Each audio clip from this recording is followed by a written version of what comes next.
இந்தாங்க தண்ணி. என்ன பண்ணுறது பிரிஞ்சா? பிரிஞ்சுண்ணா. ஓகே. ஹலோ ஃப்ரெண்ட்ஸ், நம்மளால் சாப்பிடாமல் இருக்க முடியல.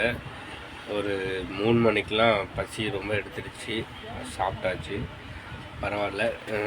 நாம் அடுத்த டாஸ்க் நீங்கள் சொல்லுங்கள் ஃப்ரெண்ட்ஸ், நான் பண்ணுறேன். இஸ்லாமியர் வந்து ரொம்ப புனிதமாக நினைக்கிறாங்க. என்னால் சாப்பிட முடியலைங்க, ரொம்ப கஷ்டமாக இருந்துச்சு. காலையிலேருந்து சாப்பிடாம நமக்கு ஒரு நாளைக்கு 3 வாட்டி 4 வாட்டி சாப்பிடுவேன் நான். என்னால் முடியலை. பட் அவங்கள ரொம்பவே பெருமையாக இருக்குது. அவங்க மதத்தில் அவங்க எந்த அளவுக்கு பற்றாக இருக்கிறாங்க, அதை நினைக்கும் போது எனக்கு ரொம்ப ஆச்சரியமாக இருக்குது. நம்ம தினமும் அது ஏன்னு எனக்கு ஒன்றும் புரியல. ரொம்ப தேங்க்யூ ஃப்ரெண்ட்ஸ், தேங்க்யூ வாட்சிங் மை வீடியோ. நெக்ஸ்ட் டாஸ்கில் பார்க்கலாம். பாய்.